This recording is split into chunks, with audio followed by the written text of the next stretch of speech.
And welcome to Ozarks Fox News at 9. Thanks for joining us tonight. I'm John Adams. And I'm Jennifer Abreu. We begin with some of the top headlines around the nation. These stories are real, new, now. President Trump is expected to sign an executive order tomorrow providing $8 billion for a border wall. This after he said he will sign a funding bill to avert a government shutdown and then declare a national emergency. The funding bill will include over $1 billion for a border wall. It's been exactly 1 year since a gunman opened fire at Marjorie Stoneman Douglas High School in Florida, killing 17 people. And at sunset tonight, a wreath-laying ceremony took place outside of the school. Others attending another ceremony at the Temple of Time, which is a gazebo built by local artists, a place to help the community heal. We will have much more on this story coming up later in the show. President Trump's former campaign manager Paul Manafort is in trouble again. A federal judge says Manafort intentionally lied to special counsel Robert Mueller's office, the FBI, and a grand jury. Manafort will be sentenced next month. We have some political coverage for you now. Missouri's newly appointed Attorney General Eric Schmitt was in Springfield today to roll out a new initiative designed to reduce and prosecute violent crimes. They're calling the new project the Safer Streets Initiative, and our Jesse Inman is here to tell us how it works. Jesse. Well, guys, the Safer Streets Initiative was already implemented in St. Louis, and today it was set forth in Kansas City and here in Springfield. So Missouri AG Eric Schmitt was here along with United States Prosecutor for the Western District, Tim Garrison. That's him there. And this initiative is a partnership between the two offices to help crack down on violent crimes in Missouri. Schmitt said today that violent crime is on the rise in KC and St. Louis, and he says Springfield fits that very same description. And Springfield's a great place to call home, but unfortunately, we've seen violent crime on the rise, and it's an all too often occurrence, which is why we're here today. Assistant Attorneys General from our office will work hand in hand with U.S. attorneys in the Western District, and we'll have at least an attorney here in Springfield to help in that effort.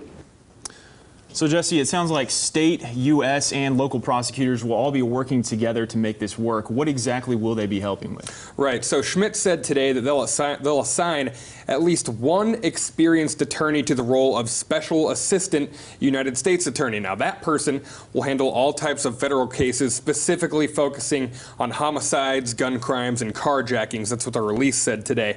Now, that person will also work with local prosecutors, in our case, Greene County Prosecutor Dan Patterson, to determine the best forum to prosecute, whether it be state or federal court.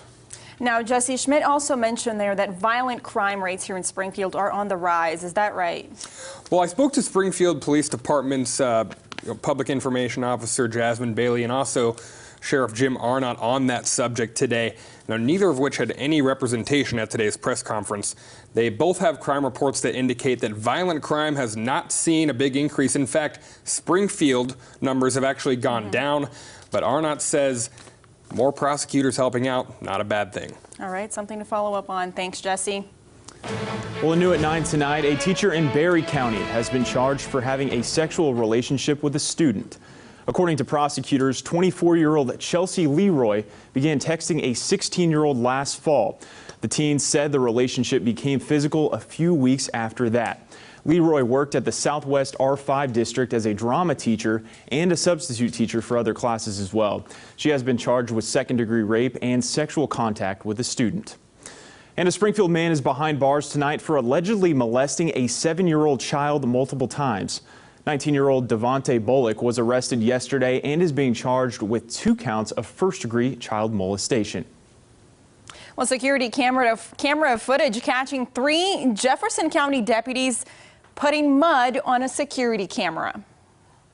And I look over at the monitor because it sits on a desk in our bedroom, and I noticed that camera 1 was black. A couple says the deputies were walking around their yard while they were gone. The video shows one deputy covering the camera with what turned out to be mud. The county says the deputies were serving a warrant for an individual they thought lived there and didn't want the suspect to know they were looking for them. But the homeowners say they've lived in that house since 2008. The sheriff's office said this was a lapse of judgment and won't happen again. Well, also happening in Jefferson County, a man that lives right here in Barhart is facing charges after police found a dog bound with tape in a ditch. The dog was discovered by the sheriff's office over the weekend. As you can see here, his legs and mouth were bound with tape. 39-year-old Paul Garcia has been arrested and charged with animal abuse and armed criminal action. Happening now around Missouri, medical marijuana is now legal in the state, but employers could refuse to accommodate its use and create a random drug testing policy. That's the goal of a bill in the Missouri Senate right now. The bill's sponsor, Senator David Sater, says some employers are reluctant to drug test their employees since the passing of Amendment 2. He says his bill would change that. Since this is kind of a gray area in the law, it is my intention with this bill to bring some clarity to the statute by specifying that employers can still drug test as they have been doing up till now. Sater says if an employee tested positive for marijuana use, even for medicinal purposes, employers could use that as grounds for dismissal. Well, could running without headphones have been the difference between life and death for a Colorado man? There was a point where I was concerned that I wasn't going to make it out of it. And I think it might have been a mix of me tussling with the cat and it still clawing at me, and then thinking about another cat potentially coming along. Luckily, that wasn't the case, and I am able to spend Valentine's Day 2019 with my girlfriend, Annie. Well, that man, Travis Kaufman, lived to tell the tale of his encounter with a mountain lion earlier this month.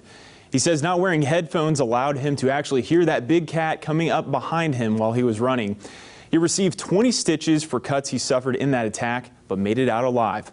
Kaufman also has ties to right here in the Ozarks. He grew up in Mountain Home, Arkansas. We have some new information for you now. A new urgent care clinic opens its doors in Springfield. Mercy's third Go Health urgent care facility is located on East Sunshine. The clinic can see patients with minor injuries, cold-type illnesses, and other cases not severe enough for the emergency room. You can check wait times and schedule appointments online.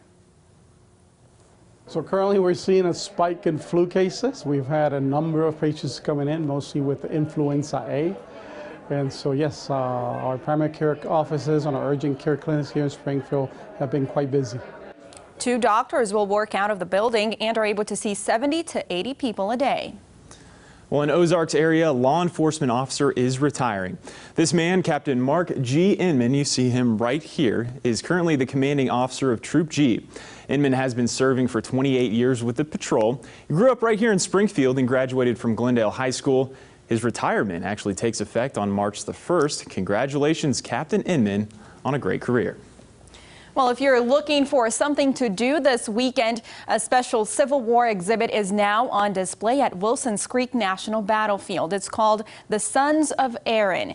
It commemorates the role of Irish Americans in the Civil War.